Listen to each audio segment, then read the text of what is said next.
mungkin kalian juga terpaksa ke sini karena adanya panggilan dari guru piket, tapi memang kita harus berkumpul untuk membicarakan kepentingan kalian juga hari ini. Ya mau gimana lagi, daripada diskers, mending kesini. Siska, gaya bicaramu barusan kalau dalam pendekatan analisis transaksional itu termasuknya ke dalam status ego child. Nah, Ibu akan memperlihatkan gambar ke kalian. Itu ada 3 status. Nih, kalian bisa lihat terlebih dahulu. Di sana ada status ego child, kemudian ada parent, sama ada adult.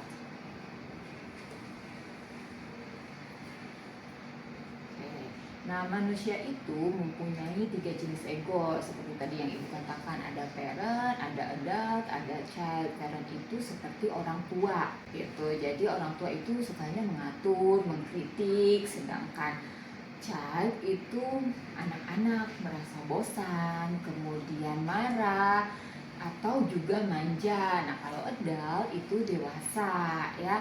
Jadi biasanya berpikirnya lebih logis. Nah, menurut kalian, guru biasanya pakai status ego yang mana di antara 3 itu? Pasti parent lah, marah-marah terus, ngatur-ngatur atribut.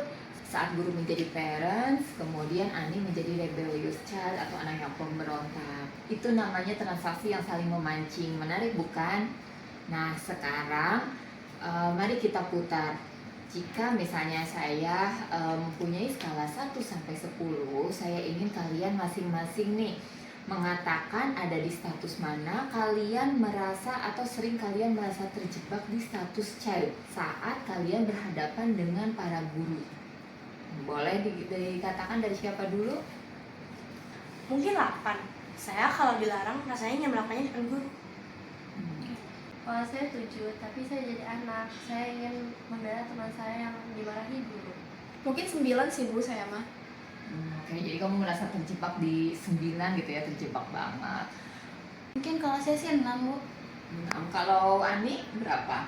Mungkin kalau saya 5. 5. Oke. Anak-anak, terima kasih atas kejujurannya. Tapi di sini saat ini kita tidak akan membicarakan siapa yang benar dan yang salah, tetapi bagaimana kita belajar menggunakan status ego dewasa supaya kita tidak terus-terusan kena masalah. Nah, apakah kalian bersedia mencoba cara ini?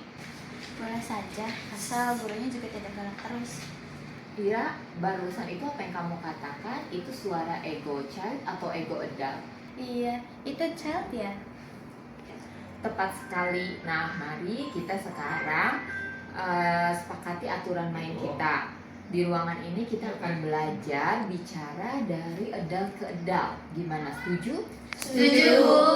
Tadi kita sudah mengenali 3 lingkaran PAC ya. Sebelum kita masuk ke kasus kalian masing-masing, apa yang kalian rasakan ketika saya tadi menyebut tindakan kalian di kelas itu sebagai status ego rebellious child atau anak yang memberontak?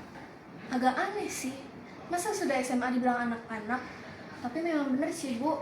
Saya kalau lagi emosi sama guru, bawaannya memerah-merah aja. Terima kasih Siska, itu pengamatan ego adult yang bagus. Nah, bagaimana dengan yang lain? Apakah kalian merasa ragu atau tidak nyaman membicarakan kenakalan masalah kalian di sini? Saya takut kalau saya di sini nanti malah dipakai untuk menghukum saya lagi. Saya malas berurusan dengan guru yang merasa paling benar. Puja, saya menghargai ketakutanmu. Di kelompok ini saya bukan berperan sebagai guru yang akan mengomentari atau menghukum gitu ya, atau critical parent, tetapi di sini kita akan belajar sama-sama mengkomunikasikan apa yang terjadi gitu. Jadi di sini saya berperan sebagai teman bicara yang membantu kalian untuk melihat pola komunikasi. Nah, bisakah kita semua di sini tetap berada di posisi dewasa hari ini atau posisi adult? Saya mau coba sih, tapi kadang susah kalau gurunya duluan yang mulai galak. Hanya Mia. Nah, saya ingin kita melakukan latihan kecil. Jadi nanti saya akan membacakan satu kalimat instruksi guru, dan kalian coba jawab dengan status ego sebagai adult atau dewasa, kemudian bukan yang statusnya sebagai child atau anak gitu ya. Kayak gini, misalnya guru bilang nih, Nia, kenapa seragammu tidak rapi? Kalau misalnya ego child kan jawabnya kayak yang kalian tadi contohkan ya, misalnya membantah kayak gitu. Nah, kira-kira kalau misalnya jawabannya egonya adult itu gimana cara jawabnya? Mungkin, maaf Bu, saya lupa menyetrika, besok saya rapikan. Nah, bagus sekali Nia kayak gitu. Menurut kamu gimana rasanya dengan mengatakan seperti itu? Terasa lebih tenang, nggak bikin jantung deg-degan karena mau ribut. Nah, kalian lihat saat Mia tadi menggunakan adult atau status ego dewasa, dia memutus mata rantai konflik, ya. Nah, sekarang apakah kalian siap untuk membedah masalah kalian satu persatu agar tidak ada lagi yang diskors? Siap Bu. Iya, siap Bu. Sekarang kita masuk ke masalah nyata. Nah, Siska, kamu kan sering dipanggil guru karena sering membentak ketika guru meminta kamu untuk merapikan seragam. Nah, mari kita bedah saat itu status ego yang kamu terapkan ketika berbicara dengan guru itu apa, Siska? Saya merasa kesal aja. Guru itu selalu cari kesalahan saya. Jadi ya saya spontan bilang, ibu harus aja diri sendiri. Itu namanya child yang marah ya Bu. Pat, itu adalah rebellious child, Siska. Gitu. Nah, ketika kamu bilang begitu, apa coba yang dilakukan gurumu waktu itu? Beliau masuk ke status ego yang mana kira-kira menurut Siska? Beliau makin meledak, langsung menunjuk muka saya dan mengancam memanggil orang tua saya. Itu namanya critical parent ya Bu. Siska, itu namanya transaksi silang yang destruktif, jadi merusak. Nah, sekarang Siska, jika besok misalnya hal itu terjadi lagi, bisa nggak Siska tetap di posisi adult atau posisi dewasa? Jadi, kalau misalnya Siska tetap ada di posisi dewasa, apa yang akan kira-kira Siska lakukan atau katakan nih? Mungkin saya akan tarik nafas, lalu saya bilang, baik Bu, akan saya rapikan sekarang. Biar nggak jadi debat. Biasa itu adalah respon yang bagus ya. Apa namanya tuh adult itu netral. Nah, sekarang misalnya Puja, bagaimana sama Puja? Kamu tadi kan bilang membela teman sampai akhirnya membentak guru. Menurut Puja tadi egonya apa kalau kayak gitu? Saya merasa jadi pahlawan Bu. Saya tidak kuat melihat teman saya di pojokan. Nah, dalam transaksional analisis itu namanya nurturing parent atau orang tua yang pengasuh. Jadi kamu jiwanya ingin melindungi kamu itu harus melindungi teman kamu, tetapi caranya salah, Puja. Dengan kamu melindungi seperti itu, kamu justru malah melanggar aturan, gitu kan? Nah, menurut kamu apa akibatnya ketika kamu melanggar aturan tadi itu? Saya malah ikut dihukum, padahal awalnya saya tidak salah apa-apa. Nah, itu dia Puja. Jadi sekarang mari kita coba latihan menggunakan latihan kursi kosong ya, atau empty chair. Puja coba lihat di sana, di kursi kosong, anggap di sana ada guru yang menurut Puja paling tidak adil. Tetapi ketika Puja berbicara dengan guru tersebut, Puja menggunakan status ego adult atau dewasa, bukan ego child yang marah ataupun ego parent yang menggurui. Coba di sana anggap di sana ada gurunya, gitu yang menurut Puja paling tidak adil. Bu, saya merasa keberatan jika Ibu menghukum teman saya tanpa mendengarkan penjelasannya.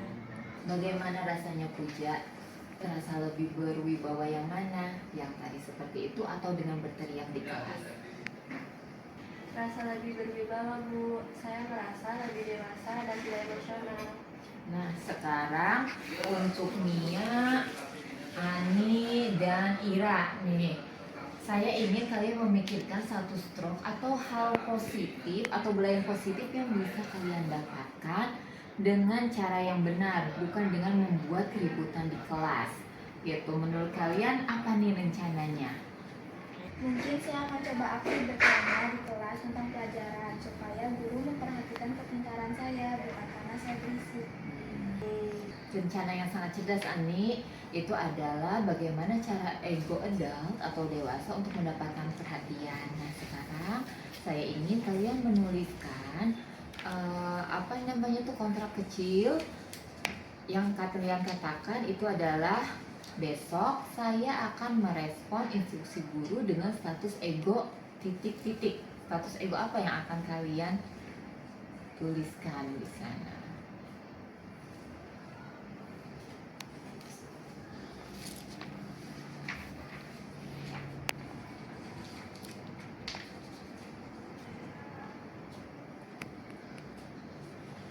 Nah, kalian tadi sudah membuat kontrak kecil di catatan kalian masing-masing. Sekarang kita sudah berada di penghujung sesi.